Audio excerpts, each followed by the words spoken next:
స్వర్ణ ఆంధ్రప్రదేశ్ లో 2047కి 55 లక్షల రూపాయలు తలసరి ఆదాయం. ఈ రోజు 2,90,000 ఉంటే దీన్ని 23 ఏళ్లలో దగ్గర 20 రెట్లు 15 రెట్లు పెరిగే అవకాశం ఉంటుంది. అది సాధ్యమా అంటే సాధ్యం.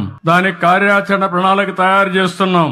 అదే సమయంలో ఇది కొంతమందికి ఆదాయం వచ్చి చాలా మంది నిరుపేదలుగా ఉండడానికి వీలు లేదు. అందుకే చాలా రోజులు మదనపడ్డాను. ప్రభుత్వం అనేక కార్యక్రమాలు ఇస్తున్నాం. మొన్నే పేదల సేవలో నెల 1వ తారీఖున పింఛన్లు ఇచ్చాను. ఈ రోజు మీరు చూస్తే 4,000 రూపాయలు పింఛనిచ్చే ప్రభుత్వం భారతదేశంలో ఒక్క ఆంధ్రప్రదేశ్ ప్రభుత్వం తప్ప ఎక్కడా లేదు. ఇక్కడుండే ఎన్డీఏ ప్రభుత్వం ఇస్తున్నాం. దివ్యాంగులకు 6,000 రూపాయలు ఇస్తున్నాం. ఒకప్పుడు 500 నేనే చేశాను. మళ్ళీ ఈ రోజు వస్తే తర్వాత వచ్చిన తర్వాత 3,000 చేశాను. ఈ రోజు 6,000 రూపాయలు చేసే పరిస్థితికి వచ్చాం. ఎవరైనా కిడ్నీ పేషెంట్లు గాని లేకపోతే కొంతమంది లెప్రసీ పేషెంట్లు ఉంటే వాళ్లకు 10,000 ఇస్తున్నాం.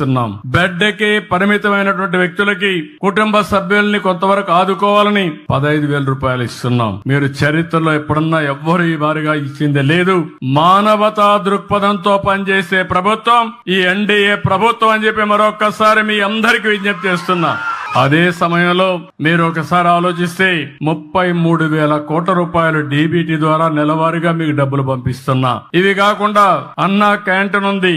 ఇది కాకుండా రేపే డిఎస్సి పెడుతున్నాం. ఇవి కాకుండా ఎస్సీలకు ఎస్టీలకు బీసీలకు మైనారిటీ సోదరులకి అనేక కార్యక్రమాలని లోన్స్ ఇవ్వడం, స్వయం ఉపాధి కల్పించడం అనేక కార్యక్రమాలు చేస్తున్నాం. దీపం 2 ఇచ్చాం. రేపు మే నెలలో మళ్లీ అందరికీ చెప్తున్నా, తల్లికి వందనం కింద ఎంతమంది పిల్లలుంటే అంతమంది పిల్లలకి ఇస్తాం.